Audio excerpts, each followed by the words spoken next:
Monsieur le directeur général de l'Organisation des Nations Unies pour l'éducation, la science et la culture, ici représenté, Monsieur le président en exercice du groupe Afrique de l'UNESCO, Monsieur le président de la Conférence générale, Monsieur le président du Conseil exécutif, Mesdames et Messieurs les ministres d'État, ministres et chefs de délégation, Mesdames et Messieurs les ambassadeurs, Mesdames et Messieurs les représentants des délégations permanentes auprès de l'UNESCO, Monsieur le Président du Comité d'organisation de la Semaine africaine, distingués participants en vos titres et qualités respectifs, chers amis. Permettez-moi tout d'abord d'exprimer les remerciements de la République démocratique du Congo à l'UNESCO ainsi qu'au groupe d'Afrique pour l'organisation de cette édition 2026 de la Semaine africaine consacrée à une question qui engage à la fois notre avenir collectif, notre sécurité commune et notre développement durable, celle de l'eau. Je voudrais également saluer la pertinence du thème retenu cette année, à savoir assurer une disponibilité durable de l'eau et des systèmes d'assainissement sûrs pour atteindre les objectifs de l'agenda 2063. Ce thème nous rappelle une évidence fondamentale. L'eau n'est pas seulement une ressource naturelle. Elle est une condition de dignité humaine, un facteur de santé publique, un levier de développement, mais aussi un instrument de paix et de stabilité entre les peuples. La République démocratique du Congo occupe à cet égard une place singulière dans la géographie hydrique mondiale. Au cœur du bassin du Congo, deuxième plus grand bassin fluvial de la planète, mon pays concentre environ 52% des réserves en eau de surface du continent africain. Plus des 3/4 des usagers du bassin vivent sur le territoire congolais. Cette réalité confère à la République démocratique du Congo une responsabilité particulière dans la préservation des équilibres environnementaux et dans la promotion d'une gouvernance concertée des ressources hydriques. Dans un contexte mondial marqué par les effets du changement climatique, la pression démographique, les besoins croissants en énergie et les tensions autour des ressources naturelles, nous défendons une conviction simple. L'eau doit être un facteur de coopération et non une rivalité entre les États. C'est dans cet esprit que la République démocratique du Congo a fait le choix d'une approche fondée sur la solidarité régionale, l'interdépendance positive et la gestion durable des ressources partagées.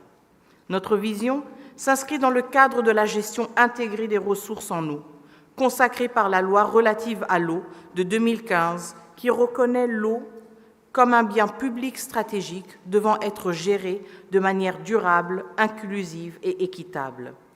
Car sans sécurité hydrique, il ne peut y avoir ni sécurité alimentaire, ni santé publique durable, ni résilience climatique, ni paix durable. L'eau est donc indissociable des grands défis contemporains. C'est pourquoi la RDC entend renforcer son rôle de pays solution en mettant à contribution ses ressources hydriques, son potentiel énergétique, sa position géostratégique, ainsi que son expertise scientifique croissante. Notre ambition est claire, contribuer à transformer les vulnérabilités africaines en opportunités de développement durable et de prospérité partagée. Cette ambition repose également sur une coopération régionale active et sur le respect des grands instruments internationaux relatifs aux eaux transfrontalières. La RDC demeure engagée au sein des mécanismes régionaux du bassin du Congo, du bassin du Nil et de la région des Grands Lacs, convaincue que la gouvernance de l'eau doit renforcer la confiance entre les États et favoriser l'intégration régionale. Mesdames et messieurs, l'un des grands défis de notre époque demeure la capacité à transformer les immenses ressources hydriques africaines en opportunités concrètes de développement humain et social. La République démocratique du Congo illustre à bien des égards les défis auxquels plusieurs pays africains demeurent confrontés en matière d'accès à l'eau potable et aux services d'assainissement. Malgré l'abondance exceptionnelle de ses ressources hydriques, notre pays poursuit ses efforts afin d'améliorer progressivement l'accès des populations à l'eau potable et aux infrastructures d'assainissement, particulièrement dans les zones rurales et périurbaines où les besoins restent importants. Cette situation s'explique notamment par l'ampleur des besoins en infrastructures, la croissance démographique soutenue, ainsi que les effets croissants du changement climatique sur nos systèmes hydriques. Derrière ces défis, il y a des millions de familles, de femmes et d'enfants pour lesquels l'accès à l'eau demeure encore une préoccupation quotidienne. Conscient de cette responsabilité, le gouvernement congolais a engagé plusieurs réformes structurelles destinées à renforcer durablement la gouvernance du secteur, à moderniser les infrastructures hydrauliques et à améliorer progressivement l'accès des populations aux services essentiels. C'est dans cette perspective que la RDC a lancé plusieurs initiatives majeures, notamment le programme d'accès aux services d'eau et d'assainissement, ainsi que le pacte présidentiel eau, hygiène, assainissement, présenté lors du sommet de l'Union africaine à Addis-Abeba en février dernier.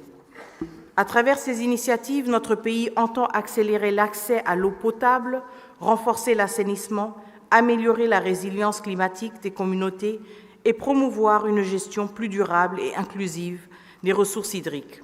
Mais nous sommes également convaincus qu'il est temps de dépasser le modèle classique de l'aide au développement.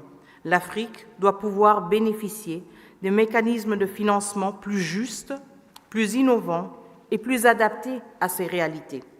C'est dans cette logique que la RDC soutient notamment le développement de la finance bleue, fondée sur la reconnaissance des services environnementaux rendus par le bassin du Congo à l'équilibre climatique mondial. Préserver le bassin du Congo, c'est préserver bien plus qu'un espace géographique africain. C'est protéger un patrimoine écologique essentiel pour l'humanité tout entière. À cet égard, nous saluons le rôle joué par l'UNESCO, notamment à travers le Programme hydrologique international, dans le renforcement de la recherche scientifique, du partage des connaissances et de la coopération académique dans le domaine de l'eau. La RDC demeure attachée au développement de la recherche hydrologique, au renforcement des capacités scientifiques africaines, ainsi qu'à la formation d'une nouvelle génération d'experts africains capables de répondre aux défis hydriques du continent. Mesdames et messieurs, alors que le XXIe siècle sera incontestablement celui de la gouvernance de l'eau, nous avons la responsabilité collective de faire de cette ressource un vecteur de paix, un facteur d'intégration régionale et un instrument de développement partagé. La République démocratique du Congo continuera pour sa part à œuvrer en faveur d'une gouvernance durable et inclusive de l'eau, fondée sur la coopération, la solidarité et la responsabilité commune. Car préserver les eaux du bassin du Congo, c'est préserver l'avenir écologique, énergétique et humain de l'Afrique et du monde. Je vous remercie.